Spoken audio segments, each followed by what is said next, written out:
Hello friends, welcome to our YouTube channel learn with NH. आज के इस video में दोस्तों हम पटवार भर्ती परीक्षा से संबंधित एक मेजर टेस्ट के बारे में चर्चा करने वाले हैं। तो जो भी विद्यार्थी पटवार भर्ती परीक्षा की तैयारी कर रहे हैं दोस्तों, वो इस वीडियो को जरूर देखिए। अगर आपको इस बार पटवार भर्ती परीक्षा में सिलेक्शन लेना है दोस्तों, तो यहाँ पर जितने भी वीडियो पटवार भर्ती परीक्षा से संबंधित आपको प्रोवाइड किए जाते हैं उनको आप जरूर देखिए, आपको काफ़ी ज़्यादा फायदा मिलेगा।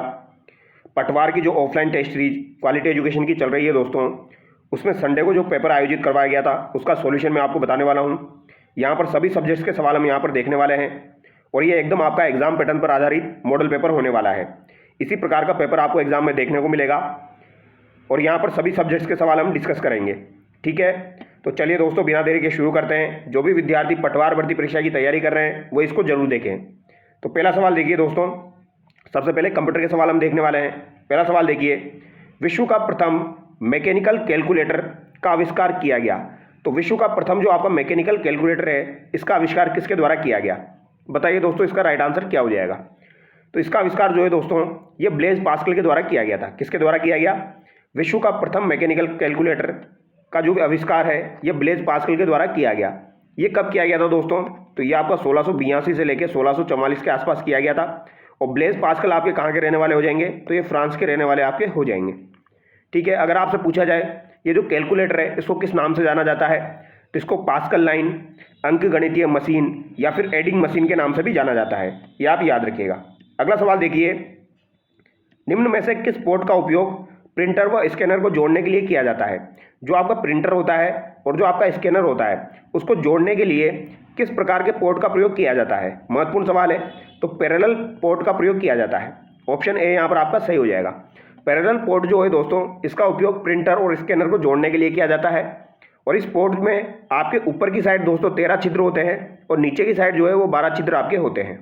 अगला सवाल देखिए, किस डॉक्यूमेंट एवं वेब पेज को ऊपर से नीचे करने के लिए माउस के किस बटन का प्रयोग किया जाता है? तो किसी डॉक्यूमेंट या वेब पेज को ऊपर से नीचे करने के लिए, यानी ऊपर नीचे करने के लिए माउस के किस बटन का प्रयोग किया जाता है? तो आपको पता होगा दोस्तों, मध्य में जो आपका बटन होता है उससे हम ऊपर नीचे कर सकते हैं। तो यहाँ पर आपका ऑप्शन सी करेक्ट हो जाएगा। ठीक है, ये आप याद रखिएगा, ऑप्शन थर्ड यहाँ पर आपका करेक्ट होगा। अगला सवाल देखिए, निम्नलिखित में से कौन सा समूह इनपुट डिवाइसों का समूह है? तो यहाँ पर कौन सा समूह आपका इनपुट डिवाइसों का समूह है दोस्तों? तो जॉयस्टिक, कीबोर्ड, माउस और ट्रैक बॉल। तो यहाँ पर जो दिया गया है जॉयस्टिक, कीबोर्ड, माउस और ट्रैक बॉल, ये आपके इनपुट डिवाइसों का समूह है दोस्तों। प्रिंटर आपका आउटपुट में आता है, ठीक है, मॉनिटर आपका आउटपुट में आता है, तो ये दोनों नहीं होंगे। ऑप्शन ए यहाँ पर आपका सही हो जाएगा। अगला सवाल देखिए, ऐसे सॉफ्टवेयर जो कंप्यूटर सिस्टम के रखरखाव व मरम्मत के उद्देश्य से बनाए जाते हैं, जो कि रखरखाव के उद्देश्य से और मरम्मत के उद्देश्य से बनाए जाते हैं, उन्हें क्या कहा जाता है? तो इन्हें यूटिलिटी सॉफ्टवेयर कहा जाता है। बिल्कुल सही हो जाएगा आपका ऑप्शन सी। ठीक है, अगला सवाल देखिए, माइक्रोसॉफ्ट है, तो माइक्रोसॉफ्ट क्या है दोस्तों? तो माइक्रोसॉफ्ट एक संस्था है, ठीक है, सॉफ्टवेयर बनाने वाली एक संस्था है। तो ऑप्शन सी यहाँ पर आपका करेक्ट होगा। सॉफ्टवेयर का विकास करने वाली एक संस्था आपकी हो जाएगी माइक्रोसॉफ्ट। आपको पता होगा माइक्रोसॉफ्ट जो है दोस्तों, ये किसकी कंपनी है? तो ये आपकी बिल गेट्स की कंपनी हो जाएगी। ये आप याद रखिएगा। बिल गेट्स और पॉल एलन द्वारा 1975 में इसकी स्थापना की गई थी। माइक्रोसॉफ्ट की स्थापना 1975 में की गई थी, बिल गेट्स और पॉल एलन के द्वारा। पॉल एलन का नाम भी आप याद रख लेना।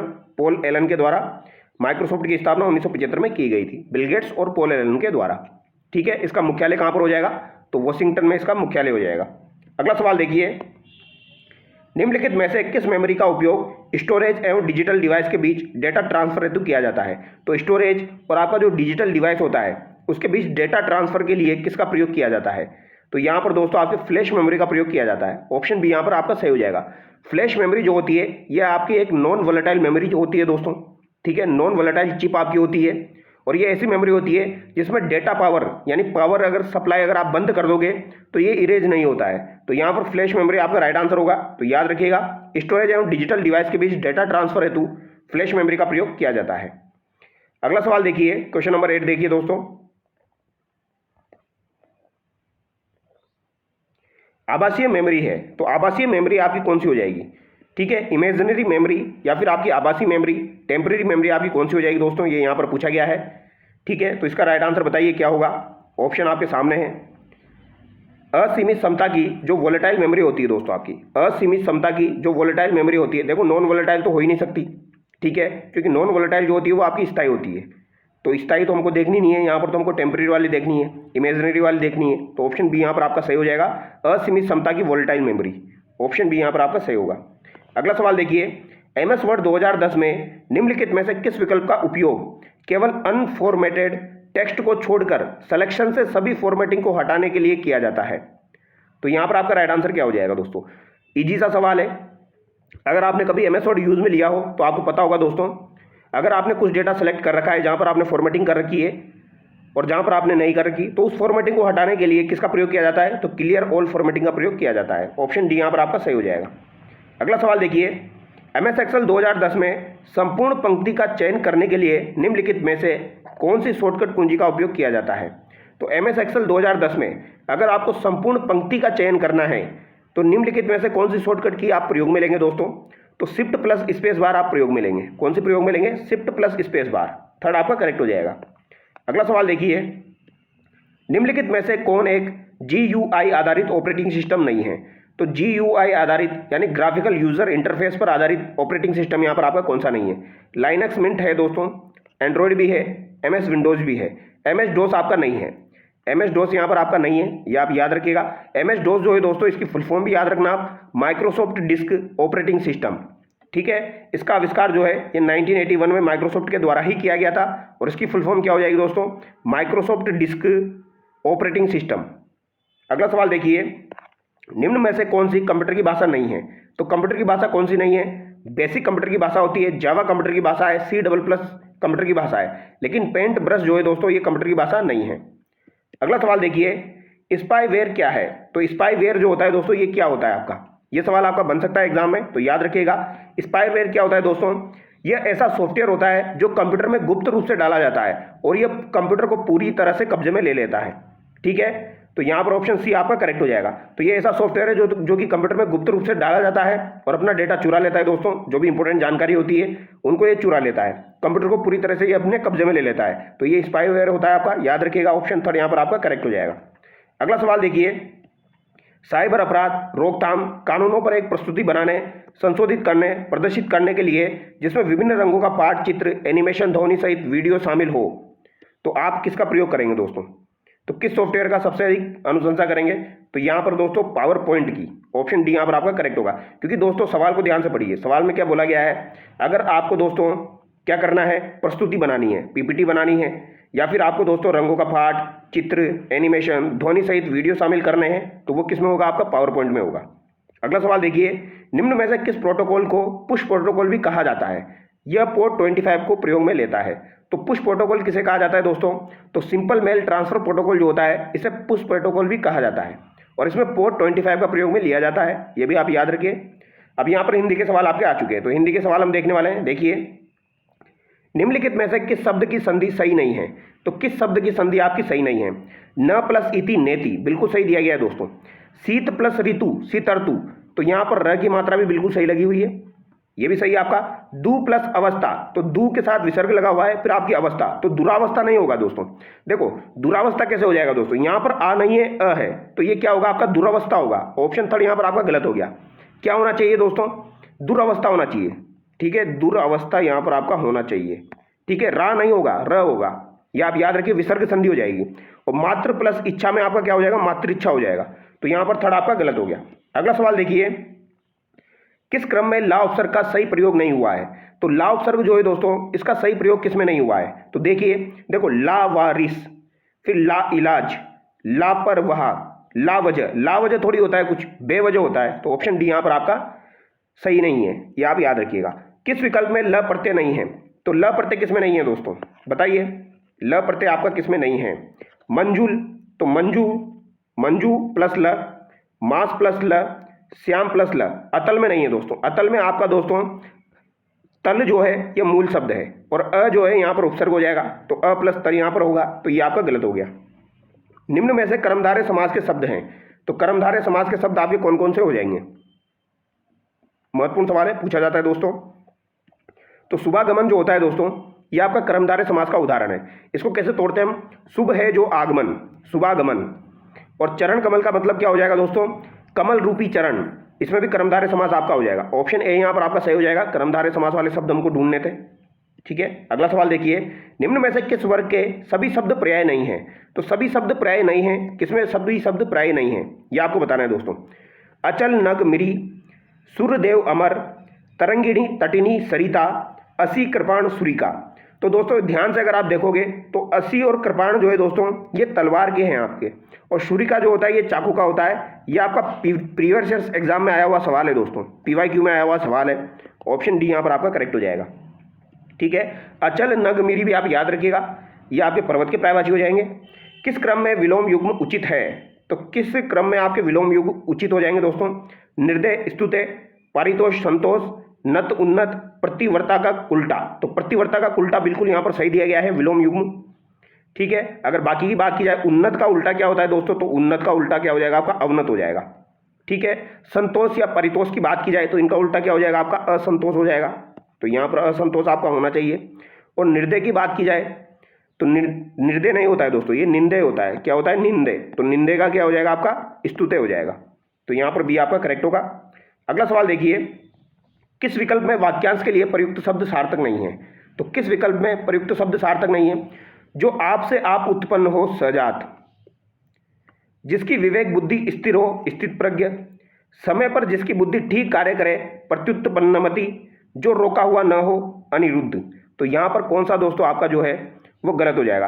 तो जो अपने आप उत्पन्न हो, यानी आपसे आप उत्पन्न हो, उसे कहा जाता है स्वयंभू। क्या कहा जाता है दोस्तों? उसे स्वयंभू कहा जाता है। ठीक है, ये आप याद रखिएगा। ऑप्शन ए यहाँ पर आपका गलत हो गया। ठीक है, साथ साथ जो जन्म लेते हैं उन्हें कहा जाता है सहजात, जो कि साथ साथ जन्म लेते हैं उन्हें सहजात कहा जाता है। अगला सवाल देखिए, किस विकल्प में समश्रुत भिन्नार्थक शब्दों का अर्थभेद सुसंगत है? तो यहाँ पर सुसंगत अर्थभेद आपको देखना है। कोर और कोर यहाँ पर दिया गया है ग्रास और किनारा, तो ये गलत दिया गया है। गलत कैसे हो जाएगा दोस्तों? जो कोर है इसका मतलब तो होता है किनारा, और जो कोर जिसमें डबल मात्रा है इसका मतलब होता है ग्रास। निश्चल और निश्चल दिया गया है, तो निश्चल यानी सीधा हो जाएगा और निश्चल यानी स्थिर हो जाएगा। तो इसमें भी उल्टा दे दिया। सुधी और सुधी, तो सुधी का मतलब क्या होता है दोस्तों? चेतना होता है। और सुधी का मतलब क्या होता है? जिसमें बड़ी की मात्रा आ रही है आपकी, इसका मतलब होता है विद्वान। इसका मतलब क्या हो जाएगा? विद्वान। और जिसमें छोटी की मात्रा आ रही है इसका मतलब क्या हो जाएगा आपका? चेतना। ठीक है, तो ये तीनों तो गलत हो गए। तो एक ही ऑप्शन आपका बचता है, ऑप्शन 4 करेक्ट हो जाएगा। परुष का मतलब यहाँ पर कठोर हो जाएगा और पुरुष का मतलब नर हो जाएगा। अगला सवाल देखिए, निम्न में से सही वर्तनी वाला शब्द है? तो सही वर्तनी वाला शब्द आपको देखना है दोस्तों, अंतर्भाव, अंतर्द्वंद, अंतर्देशीय, अंतर्राष्ट्रीय। अच्छा सवाल है, ऐसा सवाल आपका एग्जाम में डेफिनेटली आएगा दोस्तों। अंतर्भाव बिल्कुल सही दिया गया है दोस्तों। ठीक है, ऑप्शन ए सही हो जाएगा। अंतर्राष्ट्रीय में क्या गलती करी है इन्होंने? तो अंतर्राष्ट्रीय को लिखा जाएगा दोस्तों अंतर्राष्ट्रीय, इस तरीके से लिखा जाएगा। ठीक है, अंतर्द्वंद को किस तरीके से लिखा जाएगा? तो अंतर्द्वंद को लिखा जाएगा दोस्तों अंत, फिर यहां पर आपका इस तरीके से लिखा जाएगा इसको अंतर्द्वंद। जो र की मात्रा है वो द के ऊपर आएगी। और अंतर्देशीय को किस तरीके से लिखा जाएगा दोस्तों? तो ये भी आप याद रखिए, ये भी पूछा जा सकता है आपको। अंतर्देशीय को इस तरीके से लिखा जाएगा। ठीक है, यहां पर आपकी र की मात्रा आ गई और ये अंतर्देशीय हो गया। ठीक है, अगला सवाल देखिए, निम्न में से सही वाक्य है? तो सही वाक्य आपका कौन सा हो जाएगा बता दीजिए। शायद मैं कल आऊंगा, शायद मैं कल आऊं, मैं शायद कल आऊंगा, उपयुक्त सभी अशुद्ध है। तो यहां पर सही आपका क्या हो जाएगा? देखो, मैं शायद कल आऊंगा, ये सही नहीं हो सकता क्योंकि शायद आपका बाद में नहीं आएगा, शायद आपका पहले आएगा।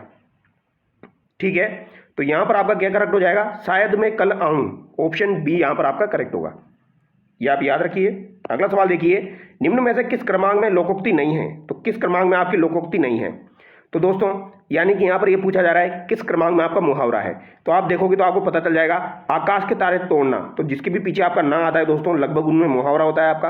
तो यहाँ पर ऑप्शन सी जो है ये आपका मुहावरा है, लोकोक्ति नहीं है। अगला सवाल देखिए, मैनिपुलेशन के लिए हिंदी पारिभाषिक शब्द है। तो मैनिपुलेशन जो होता है दोस्तों, इसके लिए हिंदी पारिभाषिक शब्द आपका कौन सा हो जाएगा, यानी कौन सा नहीं है, ये पूछा है यहाँ पर कौन सा नहीं है। तो हस्तकौशल, जोड़ तोड़ और प्रकलन, ये आपके मैनिपुलेशन के अर्थ होते हैं दोस्तों। अतिशयता जो है ये मैनिपुलेशन का अर्थ नहीं होता है। ऑप्शन डी यहाँ पर आपका सही हो जाएगा। अगला सवाल देखिए, यहाँ पर ये करंट अफेयर के सवाल आपके शुरू हो चुके हैं। संयुक्त राष्ट्र विकास कार्यक्रम यानी जो आपका UNDP है दोस्तों, उसके द्वारा जारी विकास रिपोर्ट 2025 में भारत का स्थान कौन सा है? तो दोस्तों मानव विकास रिपोर्ट में भारत का स्थान 130 हो जाएगा। ठीक है, और अगर प्रथम स्थान आपसे पूछा जाए तो इसमें दोस्तों आपका प्रथम स्थान नॉर्वे का हो जाएगा। ठीक है, तो मानव विकास रिपोर्ट 2025 में प्रथम स्थान नॉर्वे का है भारत का स्थान 130वां है, यह आप याद रखिए। अगला सवाल देखिए, मई 2025 में किस राज्य को भारत का पहला पूर्ण साक्षर राज्य घोषित किया गया? तो भारत का पूर्ण साक्षर राज्य किस राज्य को घोषित किया गया, यह आपसे पूछा गया है। मोस्ट इंपोर्टेंट सवाल है, पूछा जाएगा दोस्तों। तो ये मिजोरम को घोषित किया गया है। किसे घोषित किया गया दोस्तों? मिजोरम को घोषित किया गया है प्रथम पूर्ण साक्षर राज्य। और यहाँ की साक्षरता दर कितनी हो जाएगी? लगभग 98 के आसपास हो जाएगी दोस्तों, 98.20। अगला सवाल देखिए, भारत का कौन सा शहर WHO के global network for friendly cities and communities में शामिल हुआ? तो global network for friendly cities and communities में शामिल हुआ, तो ये आपका कोझिकोड हो जाएगा दोस्तों। ऑप्शन डी यहाँ पर आपका करेक्ट हो जाएगा। महत्वपूर्ण सवाल है, ये सवाल आपको करंट अफेयर में करवाया हुआ है। अगला सवाल देखिए, DRDO ने किसके साथ मिलकर मल्टी इन्फ्लुएंस ग्राउंड माइन का सफल परीक्षण किया? तो मल्टी इन्फ्लुएंस ग्राउंड माइन का सफल परीक्षण किसके साथ मिलकर किया है? DRDO ने। तो ये नौसेना के साथ मिलकर किया है। किसके साथ मिलकर किया दोस्तों? नौसेना के साथ मिलकर किया। मिजोरम राष्ट्रीय रेलवे नेटवर्क से जुड़ने वाला पूर्वोत्तर भारत का कौन सा राज्य है?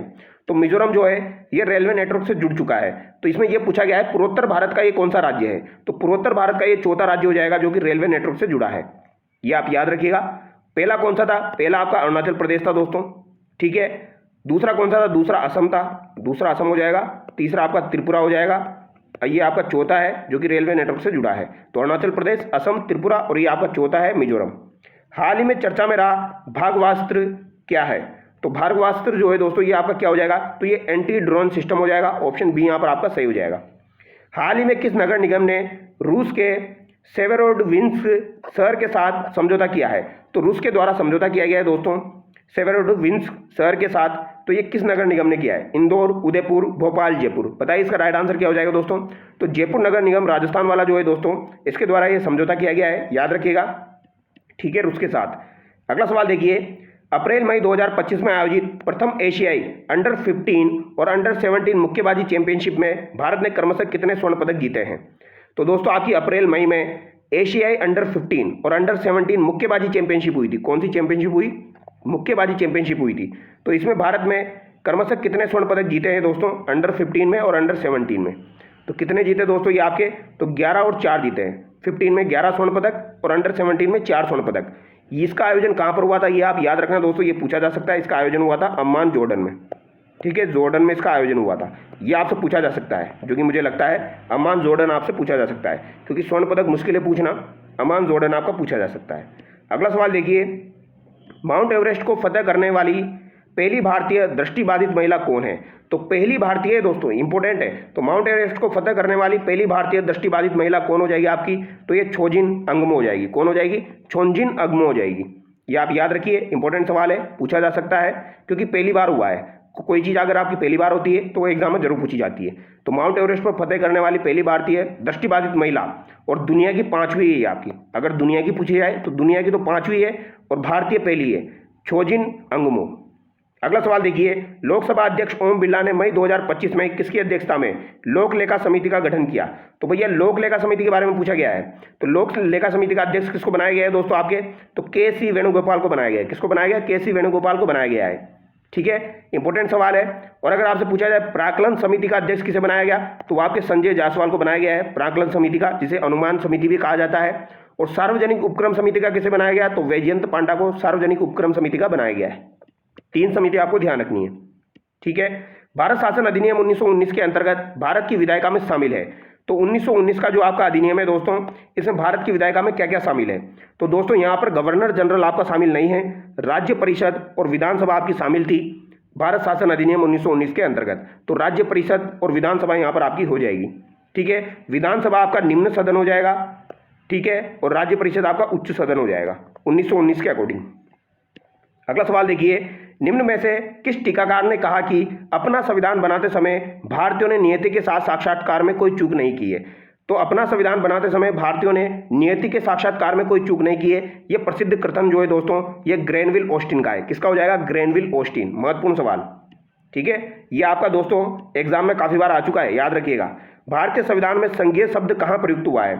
तो बताइए दोस्तों, भारतीय संविधान में संघीय शब्द आपका कहां पर प्रयुक्त हुआ है? संविधान के भाग 3 में, अनुच्छेद 368 में, या कहीं पर भी प्रयुक्त नहीं हुआ है, या फिर आपकी प्रस्तावना में प्रयुक्त हुआ है? तो संघीय शब्द जो है ये आपका कहीं पर भी प्रयुक्त नहीं हुआ है। ऑप्शन 3 यहाँ पर आपका करेक्ट हो जाएगा। अगला सवाल देखिए, यहाँ पर दोस्तों आपको सुमेलित करना है, ठीक है। प्रशासनिक उपबंध और अनुसूची आपकी दी गई है, इजी सा सवाल है, आराम से अगर मिलान करते हो तो हो जाएगा दोस्तों, ठीक है। बताइए क्या राइट आंसर आपका हो जाएगा।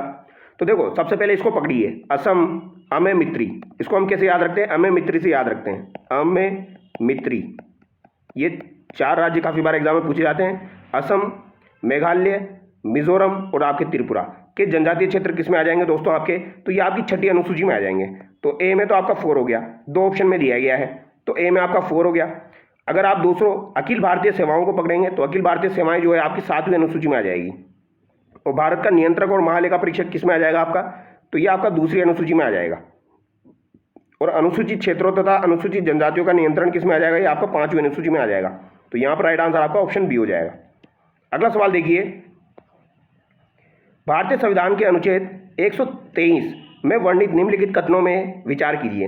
राष्ट्रपति को संसद के विश्रांति काल में अध्यादेश प्रख्यापित करने की शक्ति होती है। तो ये बात बिल्कुल सही है, राष्ट्रपति अगर चाहे तो संसद के विश्रांति काल में भी अध्यादेश प्रख्यापित कर सकता है। इस अनुच्छेद के अधीन प्रख्यापित अध्यादेश का वही बल वो प्रभाव होगा जो संसद के अधिनियम का होता है। ये बात भी बिल्कुल सही है, ऐसा अध्यादेश राष्ट्रपति द्वारा किसी भी समय वापस लिया जा सकता है। तो ये बात भी आपकी सही है, तीनों कथन यहाँ पर आपके सही हो जाएंगे। अगला सवाल देखिए, भारतीय संविधान का कौन सा अनुच्छेद संसद की सदस्यता की योग्यताओं तथा अयोग्यताओं को परिभाषित करता है। तो मात्र यहाँ पर आपको अनुच्छेद याद रखना है, बस कुछ भी नहीं करना। जहाँ पर आपकी योग्यताएं दी गई है, अयोग्यताएं दी गई है संसद के सदस्यों की, तो यहाँ पर क्या हो जाएगा आपका दोस्तों, 84 और 102 हो जाएगा। यहाँ पर आपकी संसद की सदस्यता की योग्यता और अयोग्यताओं के बारे में दिया गया है, 84 और 102। अगला सवाल देखिए, भारत में द्वितीय प्रशासनिक सुधार आयोग किस वर्ष गठित किया गया। तो द्वितीय प्रशासनिक सुधार आयोग आपका किस वर्ष गठित किया गया, यह आपसे पूछा गया है दोस्तों, बताइए। देखिए द्वितीय प्रशासनिक सुधार आयोग जो है दोस्तों, यह आपका 2005 में गठित किया गया। प्रथम प्रशासनिक सुधार आयोग की बात की जाए तो वो आपका 1966 में गठित किया गया था दोस्तों, मोरारजी देसाई की अध्यक्षता में।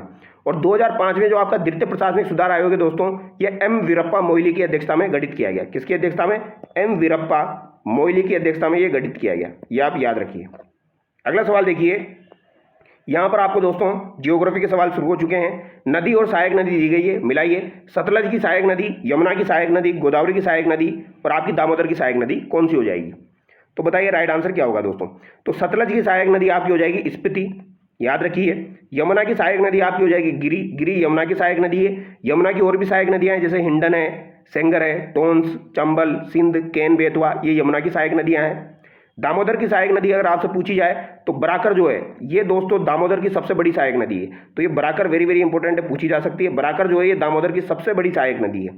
और मंजरा तो आपको पता ही होगा, मंजरा, इसके अलावा आपकी अगर परखरा दे दी जाए, मंजरा, परखरा, इसके अलावा पूर्णा, पूर्णा, प्राणहिता, प्राणहिता, ये किसकी सहायक नदियाँ हैं दोस्तों, ये सब आपकी गोदावरी की सहायक नदियाँ हैं। तो यहाँ पर आपका राइट आंसर ऑप्शन डी हो जाएगा। अगला सवाल देखिए, भारत की निम्नलिखित पर्वत श्रृंखलाओं को पश्चिम से पूर्व की ओर व्यवस्थित करें।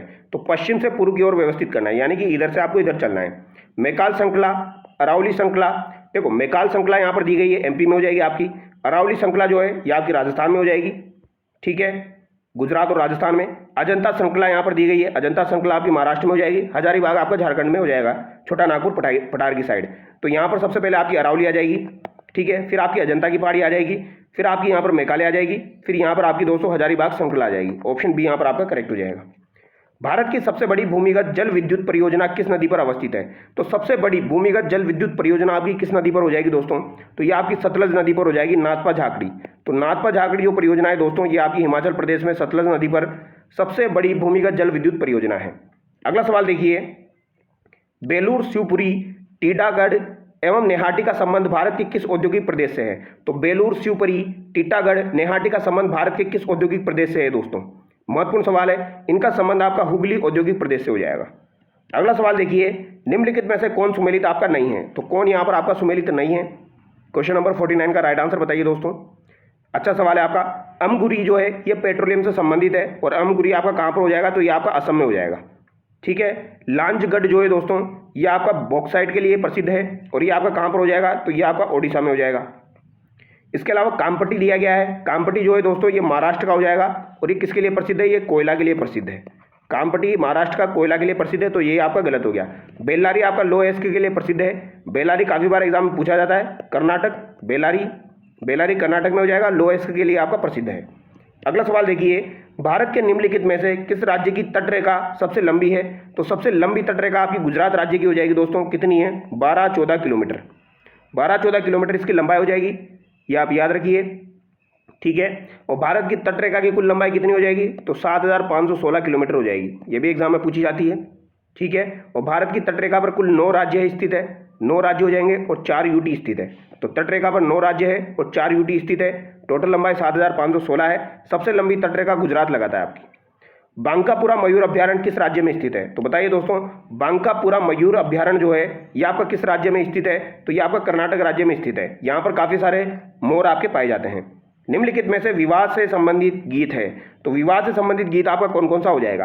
कुकुडलू गीत, सीटने गीत, फलसड़ा गीत, फवाड़े गीत। फवाड़े जो है दोस्तों ये आपका विवाह से संबंधित नहीं है, बाकी तीनों आपके विवाह से संबंधित है, याद रखिएगा। कुकडलू, सीटने तो आपको पता होगा, फरसड़ा, तो ये आपके दोस्तों विवाह से संबंधित गीत हो जाएंगे। तो यहाँ पर 1, 2, 3 आपका करेक्ट हो जाएगा। डोला मारूरा दुआ नामक काव्य ग्रंथ किस कवि ने लिखा है? तो डोला मारूरा दुआ किसके द्वारा लिखा गया पता होगा, कवि कल्लोल के द्वारा लिखा गया है, ठीक है। वेरी वेरी इंपॉर्टेंट है। राजस्थानी का प्रथम काव्य ग्रंथ है दोस्तों, तो राजस्थानी का प्रथम काव्य ग्रंथ डोला मारूरा दुआ है, जो कि कवि कल्लोल के द्वारा लिखा गया है। अगला सवाल देखिए, मेवाड़ी शैली से संबंधित कथनों पर विचार कीजिए तथा दिए गए कूटों में से सही कूट का चयन कीजिए। मेवाड़ शैली के अंतर्गत पोथी ग्रंथों का अधिक चित्रण हुआ है, तो ये बात तो बिल्कुल सही है, पोथी ग्रंथों का अधिक चित्रण हुआ है मेवाड़ शैली में। श्रावक प्रतिक्रमण सूत्रचूर्णी नामक ग्रंथ की रचना 1360 ईस्वी में की गई, तो ये बात गलत हो जाएगी। श्रावक प्रतिक्रमण सूत्रचूर्णी की जो है दोस्तों रचना, ये आपकी 1260 ईस्वी में की गई थी, ठीक है, याद रखिएगा, तेज सिंह के काल में। तो ये बात आपकी गलत हो जाएगी, तो यहाँ पर आपका राइट आंसर ऑप्शन ए हो जाएगा। अगला सवाल देखिए, सेवाड़ी का जैन मंदिर राजस्थान के किस जिले में स्थित है? तो सेवाड़ी का जैन मंदिर वेरी वेरी इंपॉर्टेंट है दोस्तों। सेवाड़ी का जैन मंदिर जो है वो आपका भूमिज शैली में बना हुआ है, तो ये सवाल काफी बार एग्जाम में पूछा जाता है, भूमिज शैली में बना हुआ सबसे प्राचीन मंदिर आपका कौन सा हो जाएगा? तो वो सेवाड़ी का जैन मंदिर है, ठीक है, सबसे पुराना मंदिर है ये आपका। तो ये कहाँ पर हो जाएगा? आपका पाली में हो जाएगा। जालान, भगत और भगेरिया क्या है? तो जालान, भगत, भगेरिया ये आपकी हवेलियाँ हो जाएगी दोस्तों, शेखावटी की हवेलियाँ है। जालान, भगत, भगेरिया ये आपकी झुंझुनू में स्थित है। अगला सवाल देखिए, निम्नलिखित में से असुमेलित का चयन कीजिए। तो असुमेलित का आपको चयन करना है दोस्तों। बगड़िया की हवेली झुंझुनू में दी गई है, रामनिवास गोयनका की हवेली चूरू में, बिल्कुल सही हो जाएगी। गोरीलाल बियाणी की हवेली जैसलमेर में, सोने चांदी की हवेली आपकी मानसर झुंझुनू में, तो ये तो बिल्कुल सही है आपका। रामनिवास गोयनका की हवेली चूरू में, ये भी सही है। बगड़िया की हवेली झुंझुनू में, ये भी सही है। गोरीलाल बियाणी की हवेली जैसलमेर दी गई है दोस्तों, यहाँ पर इन्होंने गड़बड़ कर दी। गोरीलाल बियाणी की हवेली जो है दोस्तों ये आपकी कहाँ पर हो जाएगी? तो ये आपकी सीकर में हो जाएगी, जैसलमेर में ना होकर ये आपकी सीकर में होगी। इसके अलावा ताराचंद रुइया की हवेली, चार चौक की हवेली, चेतराम की हवेली, ये सब आपकी सीकर में हो जाएगी। अगला सवाल देखिए, मिर्जा राजा मानसिंह के मुगल सेवा में जाने के बाद प्रथम सैन्य अभियान कौन सा था? तो मिर्जा राजा मानसिंह जब मुगल सेवा में गए थे दोस्तों, ये आपका PYQ में आया हुआ सवाल है दोस्तों, काफी बार एग्जाम में पूछा जा चुका है। जब आपका रणथंभौर का अभियान सबसे पहले किया था दोस्तों सुरजनहाड़ा के विरुद्ध, तो रणथंभौर का अभियान आप याद रखना मिर्जा राजा मानसिंह के द्वारा सर्वप्रथम किया गया था, ठीक है, याद रखिएगा। कब किया गया था? तो 1569 में सबसे पहले यही अभियान आपका हुआ था। फिर इसके बाद आपका मानसिंह ने डूंगरपुर के आस्करण को भी हराया था। उसके बाद काफ़ी सारे अभियान हुए थे, एक तो आपका काबुल का हुआ, फिर आपका दोस्तों बिहार का हुआ, फिर आपका उड़ीसा का हुआ। इस तरीके के सवाल एग्जाम में पूछे जाते हैं, तो याद रखिएगा।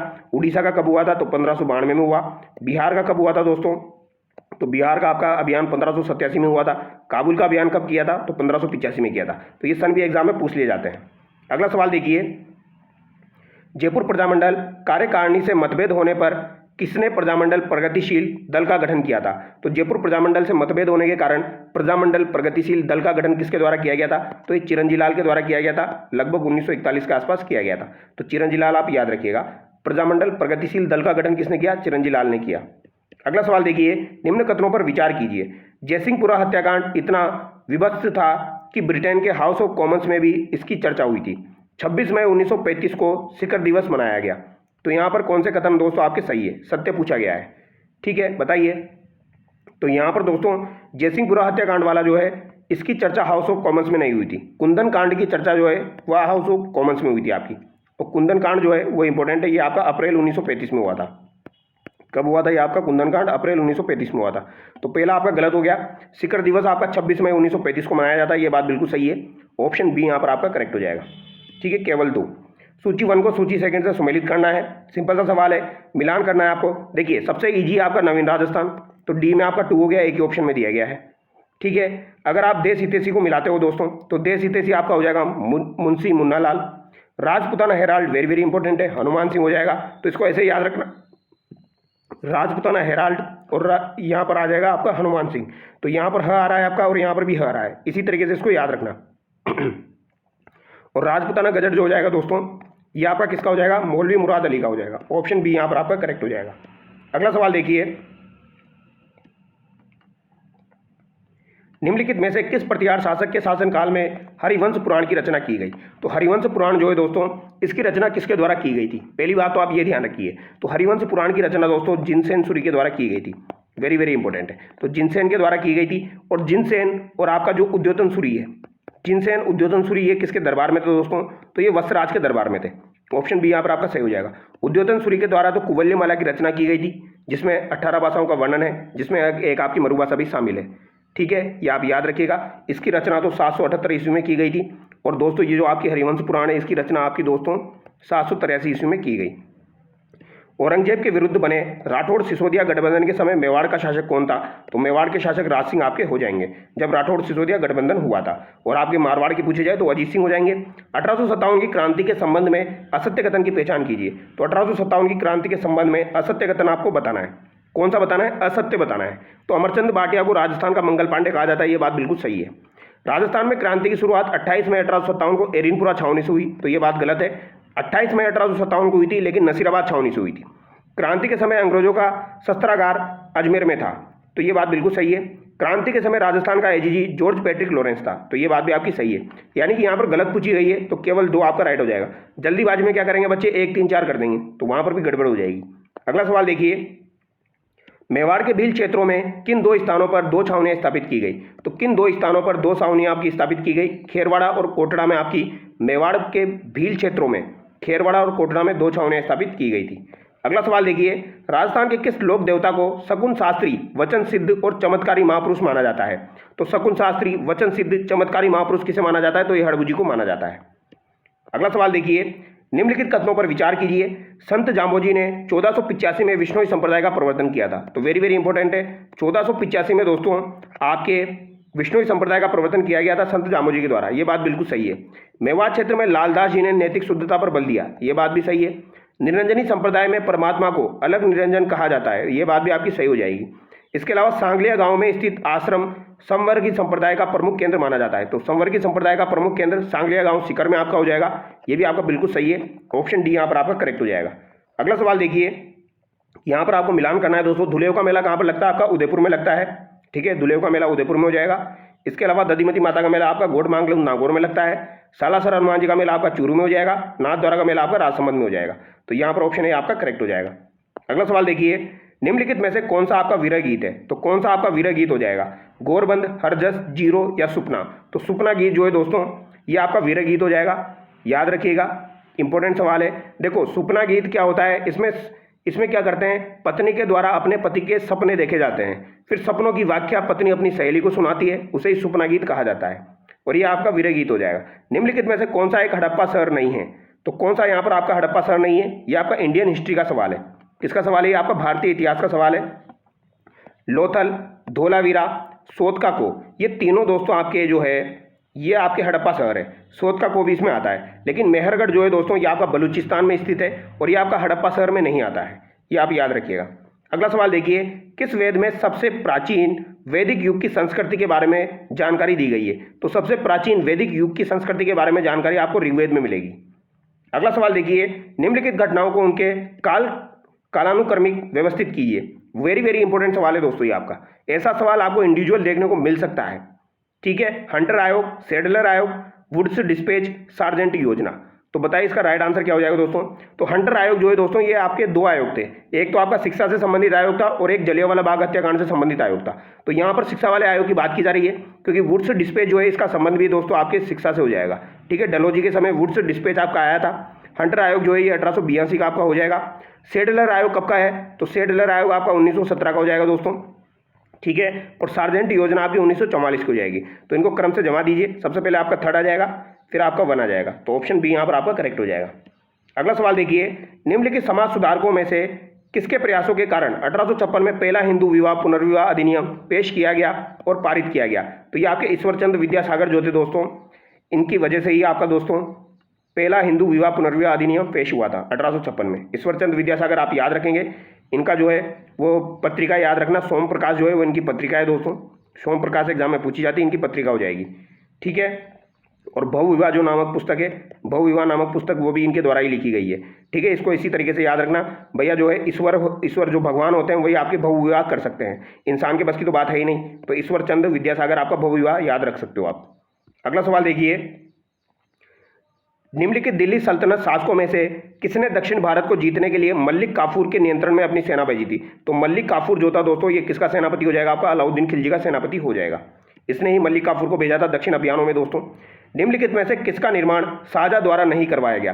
तो शाहजहां के द्वारा दोस्तों लाल किला दिल्ली का निर्माण करवाया गया था, जामा मस्जिद दिल्ली का निर्माण करवाया गया था और शालीमार बाग का निर्माण करवाया गया था। लेकिन बुलंद दरवाजे का निर्माण जो है दोस्तों, ये तो आपका अकबर के द्वारा करवाया गया था। ये आप याद रखिएगा, 1602 ईस्वी में बुलंद दरवाजे का निर्माण जो है ये अकबर के द्वारा दोस्तों गुजरात विजय के उपलक्ष्य में करवाया गया था। अगला सवाल देखिए, निम्नलिखित में से असुमेलित है? बुद्ध चरित्र अश्वघोष, नाट्यशास्त्र भरत मुनि, प्रश्नोत्तर मल्लिका, अमोघ वर्ष नरपतुंग यहाँ पर दिया गया है, लीलावती, कामनदग यहाँ पर दिया गया है, ये आपका गलत हो जाएगा दोस्तों, ठीक है। अगला सवाल देखिए, जब कोई राज्यपाल किसी राज्य के राज्यपाल पद धारण के साथ साथ यदि अन्य राज्य के राज्यपाल के रूप में भी पद धारण करता है तो उसके उपलब्धियों एवं भत्ते के विषय में निर्णय कौन करता है? तो उपलब्धियों और भत्तों के विषय में निर्णय कौन करेगा? राष्ट्रपति के द्वारा किया जाएगा। अगर वो एक से अधिक राज्यों का राज्यपाल बनता है तो कौन निर्णय करेगा? राष्ट्रपति। निम्नलिखित में से कौन राजस्थान का पहला मुख्यमंत्री रहा जो मुख्यमंत्री पद की शपथ लेने के समय विधानसभा का सदस्य नहीं था? तो जो कि विधानसभा का सदस्य नहीं था, ये कौन है? आपके भैरों सिंह शेखावत है। जब ये मुख्यमंत्री बने दोस्तों तो ये आपके विधानसभा के सदस्य नहीं थे। अगला सवाल देखिए, निम्नलिखित में से कौन सा कथन आपका सही है? 74वें संवैधानिक संशोधन अधिनियम में नगर निगम, नगर परिषद और नगर पंचायत का प्रावधान रखा गया। तो ये बात बिल्कुल सही है दोस्तों। 74वां जो संविधान संशोधन हुआ था यह आपका जो है नगर पालिका से संबंधित हो जाएगा, आपका नगर निगम, नगर परिषद और नगर पंचायत से संबंधित हो जाएगा। राजस्थान सरकार ने नगर पालिका परिषद के स्थान पर नगर पंचायत श्रेणी का गठन किया। तो ये बात आपकी गलत हो जाएगी। नगर परिषद के स्थान पर नगर पंचायत का गठन किया, यह बात आपकी गलत है।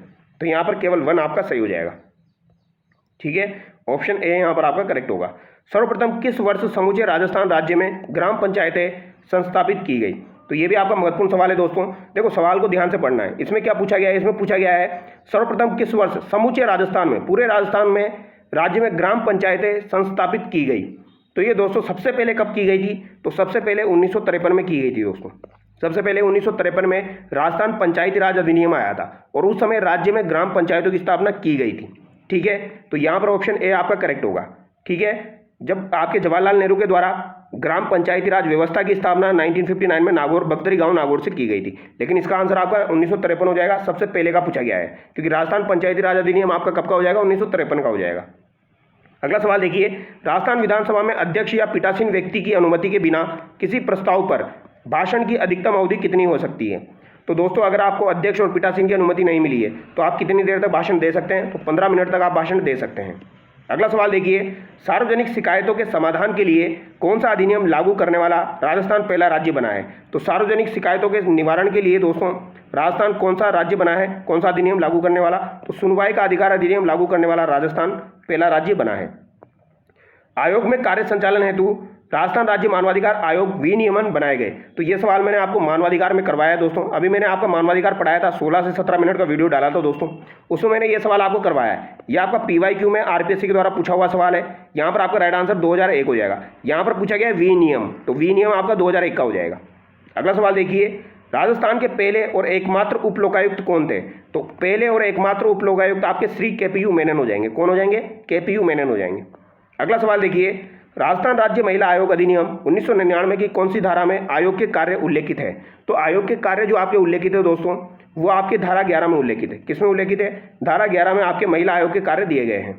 राजस्थान में प्रोजेक्ट लेपर्ड के अंतर्गत सर्वप्रथम निम्नलिखित में से किस अभ्यारण्य का चयन किया गया था?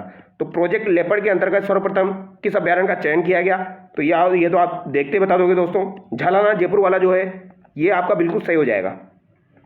आम लोगों के वन्य जीवों के प्रति जागरूकता हेतु वन विभाग राजस्थान के द्वारा जालोर जिले के निम्नलिखित में से कौन सा शुभंकर निर्धारित किया गया? तो जालोर जिले का शुभंकर क्या हो जाएगा दोस्तों? भालू हो जाएगा। निम्नलिखित में से जलोढ़ मृदा की कौन सी विशेषताएं हैं? तो जलोढ़ मृदा जो है दोस्तों, इसकी कौन सी विशेषताएं आपकी हो जाएगी? इसका पानी संग्रह की क्षमता कम होती है, तो इसकी पानी संग्रह करने की क्षमता कम होती है, तो ये तो इसकी विशेषता नहीं है दोस्तों। ठीक है, ये इसकी विशेषता नहीं है, ये आप याद रखिएगा। यह उपजाऊ मृदा है, तो ये आपकी उपजाऊ मृदा हो जाएगी, ये बात सही है। इसमें कैल्शियम, फास्फोरस और लौह तत्व की कमी पाई जाती है, तो ये बात भी गलत है, इसकी अधिकता होती है दोस्तों। ठीक है, कैल्शियम, फास्फोरस और लौह तत्व की अधिकता होती है। और यह बालुई मिश्रण है, तो यह आपका बालुई मिश्रण हो जाएगा। तो यहाँ पर दोस्तों आपका राइट आंसर जो होगा यह बालुई मिश्रण है, ये बात भी आपकी सही है। ठीक है, इसमें पानी संग्रह करने की क्षमता जो है वो ज़्यादा होती है दोस्तों, कम नहीं होती है, तो ये आप याद रखना। क्षमता इसकी अच्छी होती है, मतलब बहुत ज़्यादा भी नहीं होती है काली मिट्टी के बराबर, लेकिन होती है, अच्छी खासी होती है। तो यहाँ पर 2 और 4 आपका करेक्ट होगा। ठीक है, अब ये जो इंग्लिश के सवाल है दोस्तों, यहाँ पर आपका पैराग्राफ दिया गया है, तो पैराग्राफ वाले सवाल तो मैं आपके छोड़ रहा हूँ। इसके अलावा जो बाकी के सवाल है वो हम देख लेते हैं। जैसे कि आपका पैराग्राफ वाले 92 तक है, फिर इसके बाद हम देखते हैं। यहाँ पर एरर आपको ढूंढनी है। दे आर मैरिड सिंस 2015, तो दे आर मैरिड सिंस 2015, यहाँ पर आपको बताना है किसमें मिस्टेक है। तो भैया यहाँ पर दे आर में मिस्टेक है, दे आर में यहाँ पर मिस्टेक हो जाएगी आपकी। ठीक है, क्यों मिस्टेक हो गई यहाँ पर दे आर में आपकी दोस्तों? क्योंकि यहाँ पर आपका सिंस दिया गया है और ये आपका कौन सा टेंस हो जाएगा? परफेक्ट टेंस हो जाएगा। तो परफेक्ट टेंस में आपका क्या आना चाहिए? दे हैव बीन आना चाहिए। क्या आना चाहिए दोस्तों? दे हैव बीन आना चाहिए। They have been married since 2015, तो यहाँ पर ए आपका गलत हो गया। अगला सवाल देखिए, each of the students must submit there assignments by tomorrow, तो यहाँ पर भी दोस्तों ईच ऑफ द स्टूडेंट्स आ गया, तो यहाँ पर आपकी सिंगुलर वर्ब आनी चाहिए, जबकि यहाँ पर देयर आ गया, तो ये भी आपका गलत हो गया। तो देयर असाइनमेंट यहाँ पर गलत हो जाएगा। यहाँ पर क्या आना चाहिए आपका? अगर ये सवाल आपसे पूछा जाए दोस्तों क्वेश्चन नंबर 94, तो क्वेश्चन नंबर 94 जो है इसमें आपका क्या होना चाहिए? Each of the students must submit his और हर असाइनमेंट बाय टुमारो, या तो हिज आना चाहिए या हर आना चाहिए। अगला सवाल देखिए, to turn the tables means, तो to turn the tables means क्या हो जाएगा? तो टू टर्न द टेबल्स, तो इसका मतलब हो जाएगा दोस्तों to change the situation in your favour, हम उसे अपने फेवर में बदलने की कोशिश कर रहे हैं सिचुएशन को, टू टर्न द टेबल्स। अगला सवाल देखिए, to pull a long face, तो to pull a long face, तो कभी कभी हम लंबा फेस बना लेते हैं, to pull a long face, तो to look very sad and disappointed, option B यहाँ पर आपका सही हो जाएगा। अगला सवाल देखिए, find out the correct synonym of this word, original, authentic और रियल जो आपका दिया गया है इसका सिनोनिम आपको देखना है। तो ओरिजिनल, ऑथेंटिक, रियल का आपका सिनोनिम क्या हो जाएगा? जेन्युइन हो जाएगा। अगला सवाल देखिए, give the correct antonym of the given words, तो यहाँ पर आपको बताना है give the correct antonym of the given words, antonym बताना है। एंजिजियस, वेरिड, आपका मिजरेबल, तो इसका दोस्तों आपको एंटोनिम बताना है। क्या बताना है? एंटोनिम। तो इसका एंटोनिम आपका हो जाएगा केयर फ्री। ठीक है, केयर फ्री यानी कि रिलैक्स बिल्कुल, तो ये आपका ऑप्शन ए करेक्ट होगा। यहाँ पर केयर फ्री हो जाएगा दोस्तों। केयर फ्री का मतलब हो गया चिंता विहीन, जबकि एंजाइटी का मतलब क्या हो गया? चिंताहीन, और ये आपका चिंता विहीन हो जाएगा। अगला सवाल देखिए, निम्नलिखित में से असंतृप्त यौगिकों की पहचान कीजिए, तो असंतृप्त यौगिक आपके कौन कौन से होते हैं? जिनमें डबल बॉन्ड आता है और जिनमें ट्रिपल बॉन्ड आता है। ठीक है, डबल बॉन्ड या ट्रिपल बॉन्ड आपका आता है। तो प्रोपेन, प्रोपीन, प्रोपाइन और क्लोरोप्रोपेन यहाँ पर दिया गया है। तो यहाँ पर कौन से आपके असंतृप्त है? तो एन वाला जो है ये आपका असंतृप्त नहीं होगा, इन वाला और आपका जो आयन वाला है वो आपका असंतृप्त में आ जाएगा। तो प्रोपीन और प्रोपाइन इसमें आ जाएगा, ऑप्शन डी यहाँ पर आपका सही हो जाएगा। अगला सवाल देखिए, कौन सा कथन यहाँ पर सत्य है? सत्य पूछा गया है दोस्तों। पादपों में जल व लवण का परिवहन फ्लोएम द्वारा होता है, तो ये बात गलत होगी। जल का परिवहन जो होता है ये जाइलम के द्वारा होता है, ज से जल, ज से जाइलम। प्रकाश संश्लेषण के दौरान ऑक्सीजन CO2 से विमुक्त होती है, तो ये बात भी आपकी गलत हो जाएगी दोस्तों। सभी जीवों के लिए ऊर्जा का एकमात्र स्रोत सूर्य है, तो सभी जीवों के लिए ऊर्जा का एकमात्र स्रोत सूर्य है, तो सभी के लिए है, ये बात गलत हो जाएगी।